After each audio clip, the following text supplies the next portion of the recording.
தன்வை, என்னம்மா? இன்னைக்கு உனக்கு ஒரு அமேசிங்கான ஸ்டோரி சொல்கிறேன். ரொம்ப வருஷத்துக்கு முன்னாடி நம்ம பீப்புளெலாம் பறக்கவே முடியாதுன்னு நினச்சாங்க. பேர்ட்ஸ் மாதிரி பறக்கிறது இம்பாசிபிள்னு நினச்சாங்க. ஒரு 2 பிரதர்ஸ் இருந்தாங்க. அவங்க பேர் ஆர்வில் அண்ட் வில்பர் ரைட். அவங்கள ரைட் பிரதர்ஸ்னு சொல்லுவாங்க. Okay, Orville and Wilbur Wright. Right, yes, Wright பிரதர்ஸ்னு சொல்லுவாங்க. அவங்களுக்கு பேர்ட்ஸ் மாதிரி பறக்கணும்னு ரொம்ப ஆசை சின்ன வயசுலேருந்தே. ஸோ அவங்க பேர்ட்ஸ் எல்லாம் அப்சர்வ் பண்ணி பேர்ட்ஸ் மாதிரியே அவங்க மாடல்ஸ் ரெடி பண்ணுவாங்களாம் கார்ட்போர்ட் பாக்ஸஸ்லாம் வச்சு. அவங்களது சக்ஸஸே ஆகாது. சம்டைம்ஸ் கிராஷ் ஆகிடும், சம்டைம்ஸ் விங்ஸ் பிரேக் ஆகிடும், அந்த மாதிரிலாம் நடக்கும். பீப்புள் அவங்கள பார்த்து ரொம்ப சிரித்தாங்க, கிண்டல் பண்ணாங்க. எதுக்கு டைம் வேஸ்ட் பண்ணிட்டு இருக்கீங்க அப்படின்னு சொல்லி கேட்டாங்க. ஆனால் அவங்க விடாமல் ட்ரை பண்ணாங்க.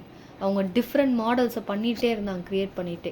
அப்புறம் தான் ஒரு நாள் 12 செகண்ட்ஸ் அந்த மாடல் பறந்துச்சு கீழே விழாமல். அதுக்கப்புறம் அதுலேருந்து உருவானது தான் ஏரோப்ளேன்ஸ்லாம். அம்மா, ஆனால் இதெல்லாம் ரியலாக நடந்தது. பீப்புளெலாம் ரொம்ப ஆச்சரியப்பட்டாங்க.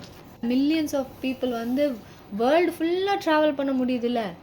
அந்த 2 பிரதர்ஸு பேர்ட்ஸ் மாதிரி பறக்கணும்னு ட்ரீம் பண்ணதால் தான் இது பாசிபிள் ஆச்சு இல்லை?